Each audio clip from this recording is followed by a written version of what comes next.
Alors, bonjour famille. On va répondre à une question qui est revenue plusieurs fois et lors du dernier live que j'ai fait avec Serge il y a une question qui est revenue souvent, c'était l'impact sur le couple. Mhm. Ouais. Oui. Beaucoup ont insisté là-dessus, donc on s'est dit, ok, on va travailler sur cette vidéo aujourd'hui. Alors, avant de commencer, on va faire les présentations. Alors, je suis Jazz. Bonjour, c'est Serge. Ok, bon, vous le connaissez maintenant bien. Alors, on va donc prendre, pour pouvoir répondre à cette question, les gars, il faut quand même qu'on revienne un petit peu en arrière, ok? Bien qu'on a déjà couvert pas mal des questions sur lesquelles on va revenir. Pour les personnes qui ne nous connaissent pas du tout et qui tombent sur cette chaîne, ok? C'est bien de revenir un petit peu en arrière. Ok, Ouais. oui. Alors, donc la première question, c'est qu'est-ce qui vous a motivé, ton mari et toi, à revenir en Afrique? Oui, comme je l'ai dit auparavant, c'est déjà, j'ai un amour très particulier pour l'Afrique et plus particulièrement euh, mon village natal.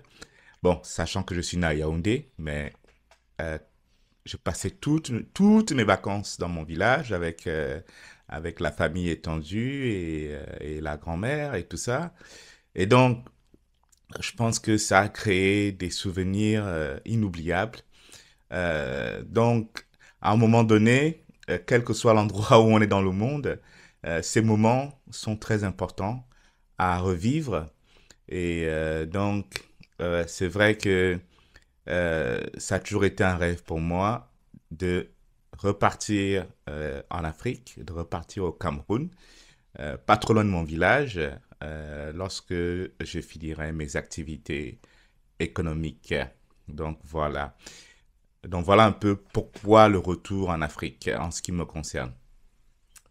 Ok, bah pour moi, c'est déjà, il nous a passé son amour pour l'Afrique à moi-même et à mes filles. Moi, je suis gabonaise, ok? Et peut-être pas tout le Gabon, mais en tout cas, la famille dans laquelle j'ai grandi, on est beaucoup, comment dire, francisé.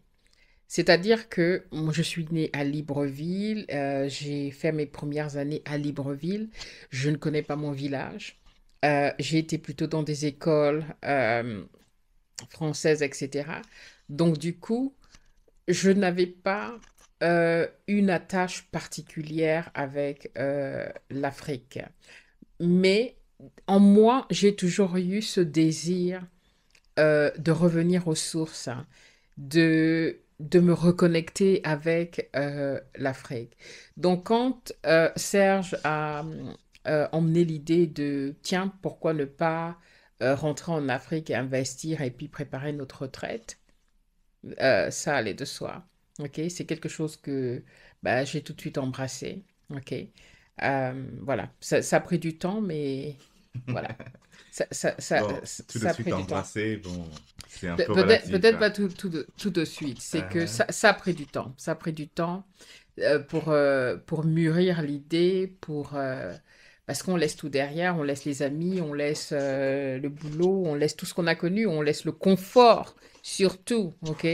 Et puis avec des enfants jeunes et adolescents, il y avait beaucoup de choses à prendre en compte. Donc avec le temps, ça s'est mûri. Les premières années, effectivement, étaient difficiles, mais avec le temps, voilà, on s'adapte. Et puis aujourd'hui, bon, ben voilà, ok? Euh, ouais.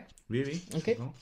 Donc, on va passer à la deuxième question. C'est, avez-vous eu des attentes communes concernant le retour? Si oui, lesquelles? Les attentes, hein. Bon, des attentes. Pour moi, ce qui était important, c'était que les projets qu'on mettait en place en Afrique deviennent des projets autonomes et indépendants, et que au fil du temps, ces projets-là génèrent suffisamment de revenus, de manière à ce qu'on n'ait plus à, à envoyer le revenu qu'on gagne en Europe vers l'Afrique. Ça, c'était le premier objectif. Mhm. Et ensuite, le deuxième objectif était maintenant d'utiliser ce revenu-là pour pouvoir investir et grandir nos investissements sur place de manière à ce que à la retraite, nous puissions vivre confortablement sur place et que, je dirais, les revenus européens ou la retraite qu'on a en Occident soit juste un petit bonus. Hein? Donc voilà. Ok, pour moi, pour ma part, je pense qu'il y avait plus. Alors, c'était même quoi la question? Les attentes communes hein, concernant le retour au pays. Personnellement, moi, j'étais plus centrée sur la famille. Ok? Donc, mes attentes étaient plus de l'ordre de la famille. Serge était plus penché sur comment est-ce qu'on allait pouvoir investir et pouvoir vivre pleinement de nos investissements sur place. Et moi, c'était comment est-ce qu'on allait fonctionner en tant que famille. Ok? Donc, les attentes, pour moi, c'était que après peut-être 3 mois, après 6 mois, on puisse tous être installés confortablement en Afrique en famille, ok? Serge aurait pu laisser le travail en Europe et être avec nous à plein pot en Afrique parce que ce qui s'est passé, que Serge a dû rester derrière pour pouvoir continuer à gagner de l'argent pour qu'on puisse continuer à investir et surtout pour le coût de la vie sur place, hein. Et ce qui fait que notre famille a été séparée dès le départ et ça a duré plus longtemps que je l'avais attendu, que je m'y attendais. Et ce qui a rendu, en fait, je pense, les choses beaucoup plus compliquées parce que les attentes, c'est que en arrivant en Afrique, enfin au Cameroun, on soit une unité, qu'on reste ensemble, mais les choses n'ont pas pu se passer ainsi à cause de tout ce qu'on a pu rencontrer sur place qu'on n'avait pas prévu. Et autre chose que je voudrais rajouter, c'est qu'avec le temps aussi, les attentes grandissent. Hein. La vision de 2008 est très différente de la vision de 2010, de 2014, de 2020 et maintenant on est en 2024. Mhm. Hein. On a vu d'autres personnes aussi faire des choses un peu similaires, bon, ou repartir dans un pays ou aller s'installer ou des gens qui vont juste s'installer hors des grandes villes, des grandes agglomérations, ici en Occident, ou dans d'autres pays très développés, donc des gens qui vont s'installer quelque part et créer un monde autonome. Et donc, tout ça là inspire, hein, et ça permet de quelque part de façonner ses objectifs et ses attentes. Tu parles pour plus tard, hein, pour maintenant, une Tout- fois qu'on a pu avoir plus d'expérience, oui, oui, plus de vécu tout à et fait. ok, Et je pense qu'au fil du temps, ça va continuer à mûrir. Hein. bien sûr. Donc, Mhm. ce n'est pas... c'est un peu comme... Beaucoup de personnes pensent qu'un business plan, on écrit le document et après c'est statique. Non, non, c'est quelque chose, c'est plus un tableau de bord. Hein. Donc, les choses évoluent par rapport à comment est la situation. Hein. Donc, voilà un peu. OK? Ok. Par rapport aux attentes, j'aimerais bien rajouter quelque chose parce que je veux me pencher sur les questions qui sont revenues régulièrement. Mhm. Il y en a une, pardonnez-moi, j'ai pas gardé les noms, je les ai pas retenus. Si je peux, je les mettrai à l'écran. Qui ont insisté sur l'impact émotionnel, sur l'impact du couple. Donc c'est vraiment important qu'on reste là-dessus parce qu'on a parlé de la famille dans son ensemble Mhm. et je pense que ici c'est important de parler comment ça nous a impacté en tant que couple parce que c'est ce que les gens veulent savoir. Mhm. Et si je dois précisément me pencher là-dessus, la manière dont moi ça m'a impacté, c'est ce que je disais tout à l'heure, mais je rajouterais que ce qui a été difficile pour moi, c'est de naviguer le Cameroun, qui n'est pas mon pays de naissance, qui n'est pas un pays que je connaissais, dans une culture que je ne connaissais pas, sans mon époux.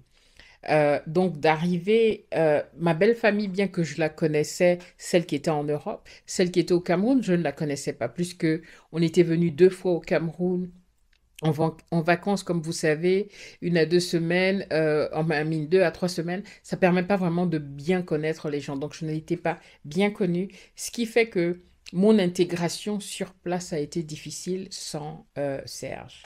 Parce que je ne l'avais pas derrière en tant que mon bouclier ou en tant que... Voilà, donc je me sentais un petit peu fragilisée les premiers mois, les premières années sur place au Cameroun parce que je devais naviguer seule la plupart du temps. Oui, c'est vrai. Donc, je pense que sur cet aspect-là, le principal challenge est que, bon, quand on est en couple, on est censé être ensemble, Mhm, hein? mhm.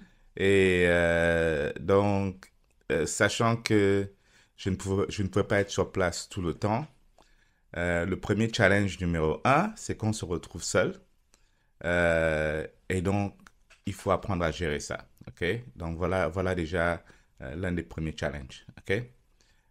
Donc, c'est vrai que euh, lorsqu'on parle des attentes, c'est pas quelque chose qui avait été projeté. OK? Euh, je pense que quand l'éducation euh, bon, je vais parler uniquement pour moi là, l'éducation que j'ai reçue euh, m'a fait penser que je suis quelqu'un de fort, de très fort mentalement et que tous ces petits, ça là, ce n'est que des petits problèmes, hein. Donc, je devrais être capable de gérer ces situations-là, euh, alors que ça peut être des moments très très difficiles, où aussi bien euh, Jazz a besoin que je sois à ses côtés, et pareil, même ici, il y a des, je voudrais aussi qu'elle soit à côté de moi, hein. Donc, voilà un peu, ok? Ok, on va développer un peu plus, on va continuer. Alors, la troisième question est, quelles étaient vos grandes peurs ou inquiétudes avant de prendre cette décision? Euh, alors, tu peux un peu développer par ce que tu veux dire par... Alors, quelles étaient vos grandes peurs et vos inquiétudes avant de prendre cette décision? Il faut comprendre que quand on parle de... Moi, je parlerai de moi, alors laisse-moi développer pour moi, Mhm. et peut-être que ça va aussi te donner un petit peu d'idées pour toi. Pour ma part, on sait très bien que en tant qu'Africain, ok, quand on vit une vie de couple en Europe, c'est très différent d'une vie de couple au Cameroun, particulièrement en Afrique. Les rôles de la femme et de l'homme ne sont pas les mêmes en Afrique. En Europe, tout le monde travaille, tout le monde est busy, tout le monde a des activités. On sait plus ou moins comment on fonctionne dans le couple. Une fois, une fois qu'on arrive au Cameroun, les rôles sont différents. Il y a beaucoup plus d'attentes et de responsabilités sur la femme en tant que, comment dire, euh, pas la femme au foyer, comment on appelle ça? Comment je peux appeler ça? Appelle comme tu Euh, veux. je sais pas comment développer ça, On va les gars. pas... C'est-à-dire il y a une attente par rapport à la femme. Euh, la famille dans son ensemble, et je parle du Cameroun hein, et du centre et des Ebondo, je ne sais pas comment c'est ailleurs, mais je pense que c'est à peu près pareil dans une bonne partie de l'Afrique, où pardon, la France, la femme a un rôle très précis, où elle est la comment dire, responsable du foyer, elle reçoit donc les invités, la famille qui vient, elle doit faire à La manger, femme est elle doit... tu es la voûte.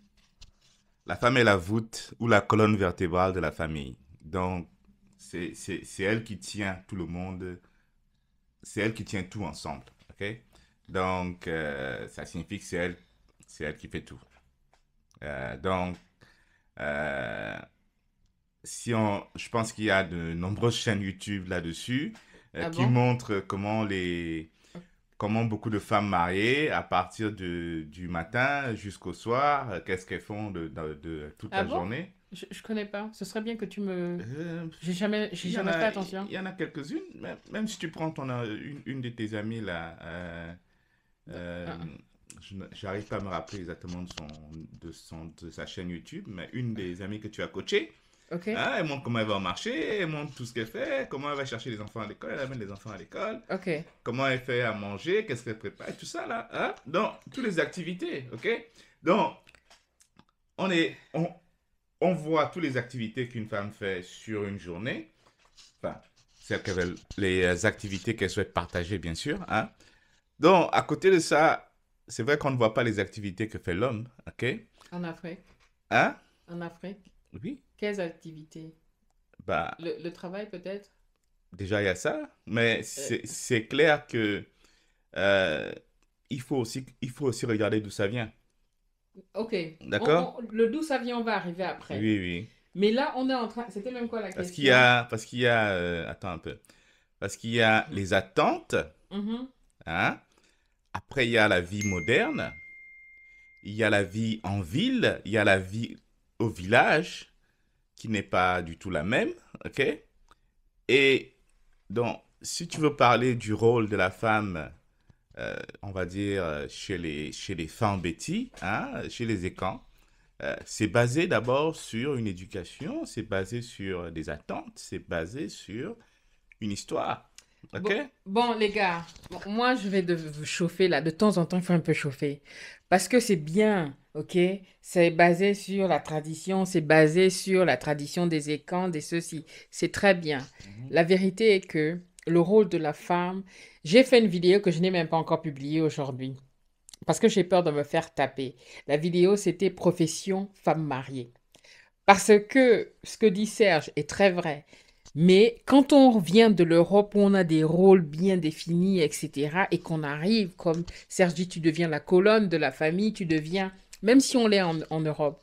Mais en Afrique, vous savez que c'est pas la famille nucléaire, c'est la famille dans son ensemble, ok? Et moi, en étant sur place, je devais représenter Serge dans les événements familiaux, ce qui n'est pas un problème. OK? Mais c'est que je ne m'y attendais absolument pas. OK? Et le rôle de la femme, c'est que tu peux être assis jusqu'à 2 3 heures du matin à servir tes hommes. OK? Parce que ton mari, ses frères, bah, ce sont tes maris. C'est comme ça que c'est vu, n'est-ce pas? C'est un choix. Comment ça, c'est un choix? C'est J'ai vu tout autour de toutes les belles sœurs qu'on a, je pense que dans ta famille, c'est quelque chose qui est courant et les femmes le font volontairement. Comme tu dis, c'est un choix. Mais, c'est un mais peu là que je veux aller. on parle du fait que nous, on arrive d'Europe, donc on repart, c'est ça, non?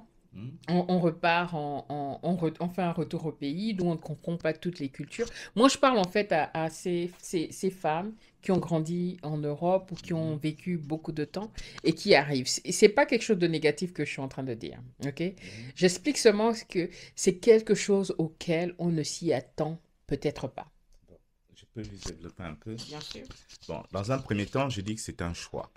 OK? Mhm. C'est-à-dire, il n'y a personne qui va te forcer à faire quoi que ce soit. Donc, c'est toi qui veux faire plaisir et qui décide. Je ne dis pas toi particulièrement, hein, Mais tu OK? sais que c'est pas vrai. Attends un peu. Dans ce que je suis en train de dire, c'est que c'est toi Mhm. qui, par rapport à ce que tu as observé, peut-être par rapport à ce que tu as suivi, hein, tu veux faire plaisir et tu veux gérer les choses d'une certaine façon, ok? Mais c'est vrai que C'est si une tu ne... obligation. Hmm? C'est une obligation. Si tu n'as pas comme nous, nous, honnêtement, les gars, nous, on a toujours eu du personnel de maison. Mhm. OK? Donc, ce qui fait que, personnellement, c'est pas moi qui allais forcément à la cuisine faire à manger pour la famille qui arrivait. Et il n'y a rien de mal là-dedans. Comprenez bien ce que je dis. Ce que je dis, c'est que pour une femme peut-être un peu plus moderne qui a grandi en Europe et est habituée à faire à manger pour 3 personnes, OK, qui se retrouve dans ces réunions de famille, dans ces rassemblements, et tu es au four au moulin parce que c'est la responsabilité de la femme de recevoir les invités. OK? Même si tu as des domestiques, tu dois être présente. C'est toi qui invite les gens à manger, qui donne à boire, etc., etc. Donc, du coup, c'est, c'est, ça laisse souvent à penser que, en tout cas, moi, comment je me suis sentie au bout d'un moment, c'était énormément de responsabilité. D'aller, et surtout si j'étais seule, d'aller dans les réunions familiales, d'aller dans m'intégrer en fait, hein, parce que ça fait partie de la vie sur place, ok?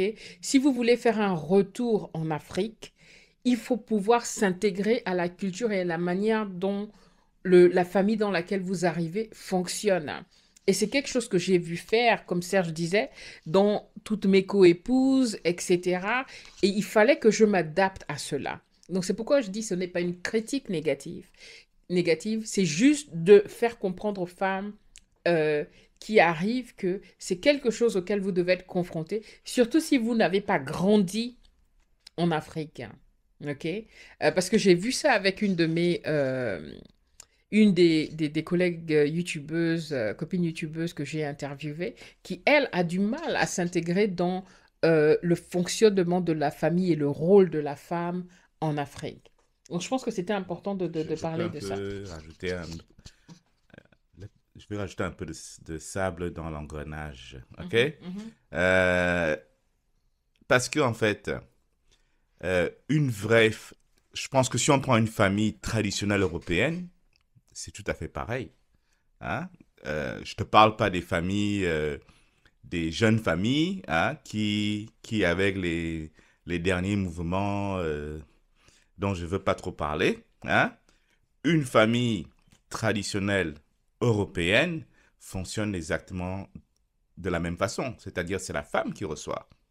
Quand vous allez, euh, c'est-à-dire les familles qui vivaient dans les campagnes et tout ça, euh, c'est madame qui reçoit, hein? C'est madame qui gère, euh, je dirais, les cérémonies. D'où le terme, ce ne sont pas les Africains qui ont inventé le terme maîtresse de maison, hein? mhm. Ce sont les Européens. Bon, je veux pas trop qu'on aille trop dans ce débat-là, ok? Mais l'idée que je voulais juste dire, c'est que lorsque certaines euh, personnes qui ont grandi en Europe arrivent en Afrique et disent que les attentes sont comme ça, comme ça, comme ça, euh, je pense qu'il y a un mélange entre les mouvements féministes américains, hein, qu'il y a eu à une certaine époque, hein. Il y a un mélange entre ces mouvements-là qui avait particulièrement ciblé la population noire américaine, hein. Et ces mouvements-là sont arrivés à un moment donné au niveau de l'Europe. Euh, et bon, en tout cas, ça n'a pas atteint l'Afrique. OK? OK. On va couper court parce qu'on ne tombera pas d'accord là-dessus. L'homme a le bon rôle en Afrique, tout simplement. Les hommes sont assis, les femmes sont à la cuisine. C'est en général ça. Les femmes sont assises à la cuisine en train de préparer ou en train d'apprêter. Nos hommes sont assis en train de boire, on les sert. S'ils parlent jusqu'à 3 heures du matin, on est en train de somnoler sur les sofas, OK, pour pouvoir être sûr d'arriver et de leur donner à boire, à manger quand ils en ont besoin. Et même si dans les familles traditionnelles, etc., en Europe, c'était à peu près la même chose, c'est pareil, mais n'oublie pas que la famille africaine est étendue. Ce n'est pas eux, ils ont quoi, trois, quatre personnes. Et nous, c'est à toute cérémonie et c'est le vivre ensemble, n'oublie pas. Il y a une dimension haute que tu refuses de comprendre jusqu'ici, ok? Ou tu as du mal à faire des choses pour toi. Parce que ta responsabilité, si tu n'as pas les moyens de prendre des domaines, du personnel de maison pour te venir en aide, pour préparer, mais ta journée, ta vie tout entière peut être seulement prendre, comment, t'occuper de la famille et rien d'autre, hein. Et ce n'est pas que de ta famille nucléaire, c'est de la famille étendue. C'est juste de se dire que quand vous arrivez en Afrique, il y a cet aspect-là à prendre en compte. Mhm.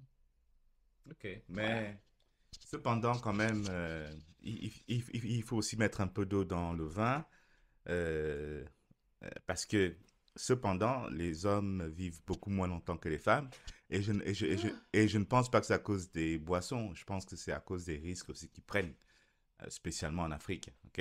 Parce que j'ai pas voulu aborder ça, mais oui, qui va couper les arbres, hein? Tu Qui coupes les va, arbres depuis quand? hein? Tu payes les gens pour couper les arbres. Tu as coupé les arbres à quelle heure? Mais On part dans l'ancien temps. c'est le Non, même type de faut travail. arrêter les délires. C'est le même type de Les gars, travail dont aujourd'hui, on on va se parle, bagarrer en hein? direct. Tu dis quoi?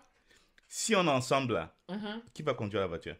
Mais qui te force à conduire la voiture en permanence? Mais Quand quand on tu est n'es... ensemble Oui, et mais qu'il n'y a pas... pas de chauffeur, qui conduit la voiture? Parce que tu forces et tu veux conduire la voiture. Quand toi tu es en Europe, parce que tu faisais 2 mois, 3 mois en Europe, moi j'étais seule au Cameroun. Je conduis de Yaoundé au village, je conduis de Yaoundé, peu importe, je conduis partout dans le Cameroun Mhm. seule. sans que tu sois là. Sauf que quand tu arrives, tu monopolises le volant qu'il n'y a que toi qui conduis. Il n'y a que toi qui sais conduire. Tu fais la Et que même moi qui chose en sais conduire, Angleterre. et que moi qui sais conduire. Tu fais la même chose en Angleterre. Donc, faut pas venir dire que... Pardon, les gars, on va passer à autre chose. Parce que vous avez demandé qu'on vienne parler de l'impact sur le couple. On va monter la vérité. Nous, ici, non. On est authentique. On est, comment dire, raw. C'est quoi raw? Raw, brut. Brut, ok? Mhm. On ne fait pas du semblant. Donc, si on doit se battre là devant vous, on va se battre devant vous, Mhm. ok? Jusqu'à se battre. Jusqu'à se battre. Parce Mhm. que vous connaissez le film Jamais sans ma fille de Betty Mamoudi, où ils étaient mariés. Laisse-moi tranquille. Bon, ils étaient mariés. Je crois que c'était aux États-Unis. Le gars était différent. Il était européanisé ou américanisé, etc. Dès qu'ils sont arrivés au pays, là, celui-ci, là, même l'eau est à côté de lui. Il C'est ne pas peut toi pas qui se m'as chassé. servir. Attends, c'est pas toi qui m'as chassé quand je voulais aller à la cuisine? Pour critiquer. Attends, parce que. Pour critiquer. Et puis non seulement il Pour va rentrer à la critiquer. cuisine, Parce que. si sa maman, si une des tatas, si quelqu'un arrive, on va dire que cette femme-là, elle est incompétente. Qu'est-ce que mon fils fait à la cuisine? Vrai ou faux? Les hommes rentrent à la cuisine en Afrique, Mais c'est au toi qui m'as. Cameroun. Attends, si moi j'ai envie d'aller, tu me chasses? Bah alors ne viens pas dire que je n'y vais pas. Serge ne vient pas à la cuisine pour préparer ou chauffer l'eau. Serge vient à la cuisine pour critiquer, pour dire, oh, pourquoi ça s'est fait comme ça? Mais pourquoi il y a ça par terre? Mais pourquoi vous n'avez pas encore fait comme ça? Ah, pardon, t'as pas appelé. Reste là où tu es. On connaît nos rôles, ok? On connaît nos rôles. Et d'ailleurs, les gars, je vais vous raconter une anecdote, ok? Parce que Serge sait que moi, au bout d'un moment, ça me saoule. Que tu es là à côté, même ton verre d'eau est là, sers-toi. Oh chérie, tu peux me servir, puisque c'est comme ça au pays. Et un jour, je lui ai fait les yeux, je cognais en dessous de la table et tout, je l'ai regardé. Après, il me dit, je ne sais pas te rappeler, il me dit que, pardon, je te le revaudrai. D'ici, il faut quand même montrer que, hein, parce que c'est comme ça au pays, il faut jouer le rôle de la femme soumise et tout. Mais au bout d'un moment, ça saoule, hein, ok? Au bout d'un moment, ça saoule, hein. Bon, Parce que, en termes de soumission, là. les hommes ont le bon rôle en Afrique. Ils Bon. sont servis et les femmes sont là pour servir les hommes. Je ne refuse La pas. soumission, là, est Mais relative, hein. quelle, Hein? quelle soumission qui est relative? Spécialement avec Jazz, elle est très relative, la soumission. Hein. Mhm. Mhm. Anyway, whatever. En tout cas, on va avancer. On va Ok. avancer. Ok, la prochaine question c'est comment chacun de vous a-t-il vécu l'adaptation au quotidien en Afrique?